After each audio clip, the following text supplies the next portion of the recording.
Inilah Buletin Dakwah Kafah edisi 356, 11 Safar 1446 Hijriah atau 16 Agustus 2024 Masehi dengan judul Merdeka lepas dari kolonialisme maupun neokolonialisme.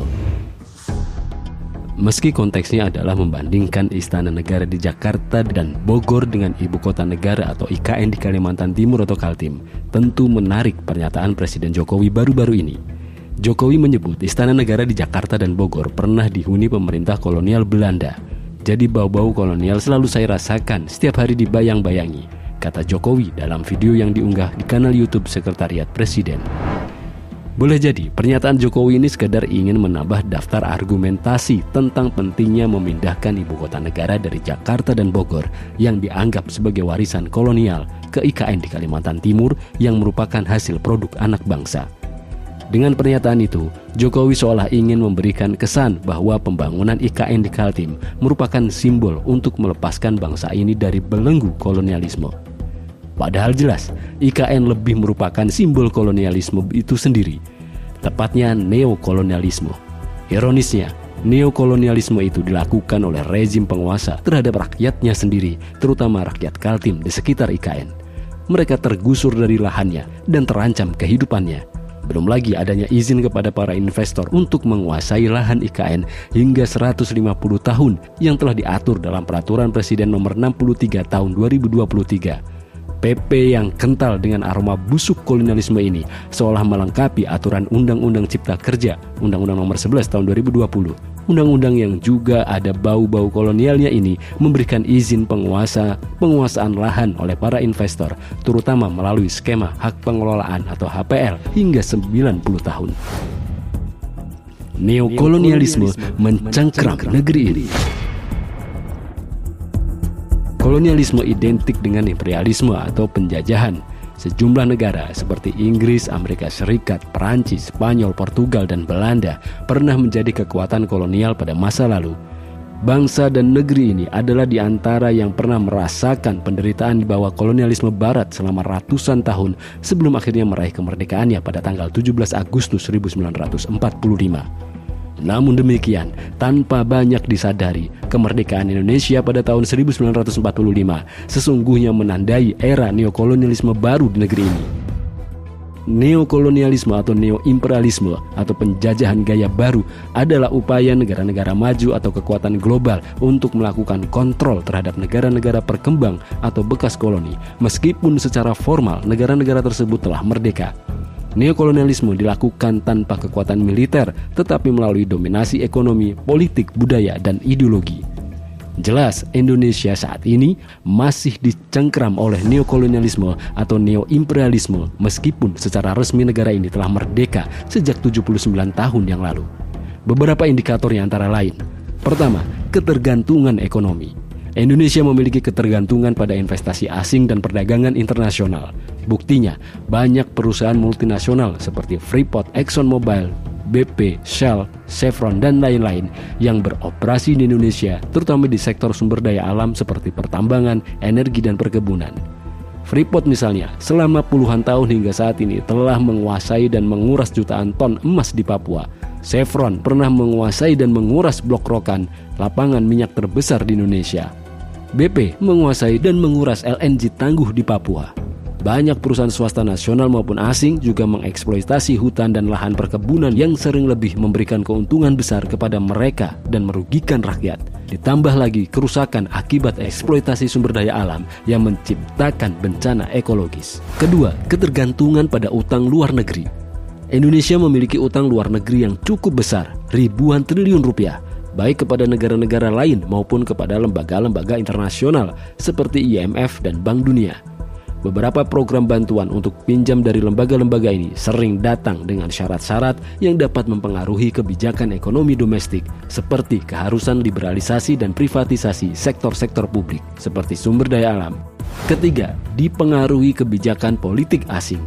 Pengaruh asing di negeri ini dalam pengambilan kebijakan sesungguhnya nyata. Agenda liberalisasi ekonomi dan privatisasi di Indonesia misalnya telah lama disinyalir berada dalam pengaruh asing. Keempat, dominasi gaya hidup dan budaya. Indonesia juga menghadapi dominasi gaya hidup dan budaya asing, terutama melalui media, film, musik, dan produk-produk konsumtif. Pengaruh gaya hidup dan budaya barat sering mempengaruhi pola pikir dan gaya hidup masyarakat Indonesia, terutama di kalangan generasi muda. Hal ini sering menciptakan dekadensi moral, di antaranya perilaku seks bebas. Menurut data BKKBN terakhir, 60% remaja usia 16-17 tahun pernah melakukan hubungan seks. Kebanyakan tentu saja hubungan seks di luar nikah. Lepas dari neokolonialisme. Untuk melepaskan diri dari neokolonialisme, Indonesia dan negara-negara muslim lainnya perlu mengambil langkah-langkah strategis yang berakar pada prinsip-prinsip syariah Islam, juga didasarkan pada keyakinan bahwa kemandirian sejati hanya bisa dicapai dengan menegakkan kembali ideologi Islam. Berikut adalah beberapa langkah yang bisa diambil berdasarkan ketetapan Islam. Pertama, menerapkan syariah Islam secara kafah di semua aspek kehidupan, termasuk politik, ekonomi, sosial, dan budaya. Ini berarti meninggalkan ideologi dan sistem asing, seperti kapitalisme dan sekulerisme yang jelas-jelas menciptakan kolonialisme. Berikutnya adalah menerapkan ideologi dan sistem Islam yang didasarkan pada Al-Quran dan As-Sunnah. Di bawah naungan sistem Islam, sumber daya alam, kekayaan negara, dan kebijakan ekonomi akan dikelola sesuai hukum syariah yang mengutamakan keadilan dan kesejahteraan umat.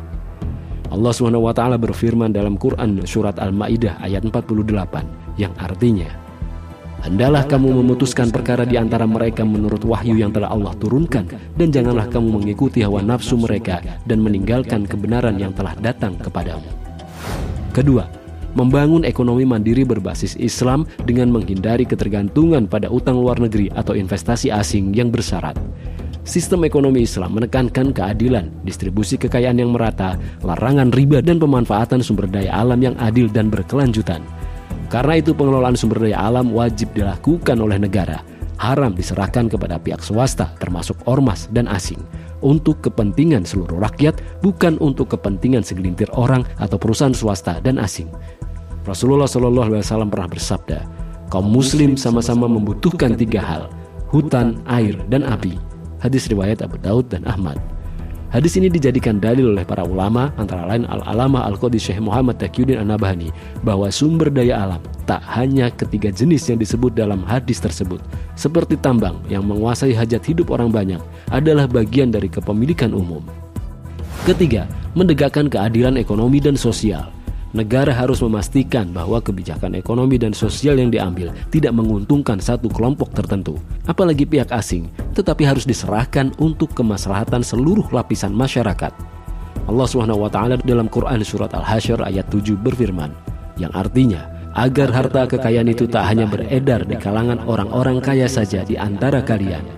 Keempat, mengusir pengaruh pemikiran, ideologi, dan budaya asing. Caranya dengan memperkuat identitas Islam sekaligus menolak pemikiran, ideologi, dan budaya asing yang merusak dan bertentangan dengan ajaran Islam. Masyarakat harus dididik untuk bangga dengan identitas Islam mereka dan menolak pengaruh asing yang bertentangan dengan ajaran Islam. Rasulullah SAW pernah bersabda, siapa saja yang menyerupai suatu kaum, maka dia termasuk golongan mereka. Hadis riwayat Abu Daud. Kelima, membangun kesadaran politik Islam. Umat Islam harus memahami bahwa politik dalam Islam adalah sarana untuk menegakkan keadilan dan mengelola urusan umat sesuai dengan syariah Islam. Oleh karena itu, umat harus aktif berjuang untuk menegakkan syariah Islam dalam semua aspek kehidupan. Keenam, menegakkan kembali institusi pemerintahan Islam. Ini adalah kunci untuk mengakhiri neokolonialisme di negara-negara muslim. Institusi pemerintahan Islam atau khilafah akan menyatukan umat Islam di bawah satu pemerintahan yang berlandaskan akidah Islam. Khilafah akan melindungi umat dari eksploitasi asing sekaligus memulihkan kedaulatan politik, ekonomi, dan budaya. Rasulullah SAW bersabda, kemudian akan ada khilafah yang mengikuti manhaj kenabian. Hadis riwayat Ahmad. Ketujuh, mengusir pengaruh dan intervensi asing. Ini termasuk menolak campur tangan politik, bantuan yang bersyarat, dan perjanjian internasional yang merugikan kepentingan umat Islam. Dalam Quran surat An-Nisa ayat 141 Allah SWT berfirman, yang artinya Allah sekali-kali tidak akan memberi jalan kepada kaum kafir untuk memusnahkan kaum mukmin. Khatimah, di tengah perayaan hari kemerdekaan ke-79 pada bulan Agustus tahun ini, selayaknya bangsa yang mayoritas muslim ini segera menyadari, pertama, negeri ini telah lama berada dalam cengkeraman neokolonialisme. Kedua, bangsa ini tentu wajib sekuat tenaga melepaskan diri dari cengkeraman neokolonialisme ini. Ketiga, satu-satunya cara untuk melepaskan bangsa dan negeri ini dari cengkeraman neokolonialisme adalah dengan menerapkan kembali ideologi Islam dalam institusi pemerintahan Islam, yakni khilafah ala minhajin nubuwah. Wallahu a'lam bishawab.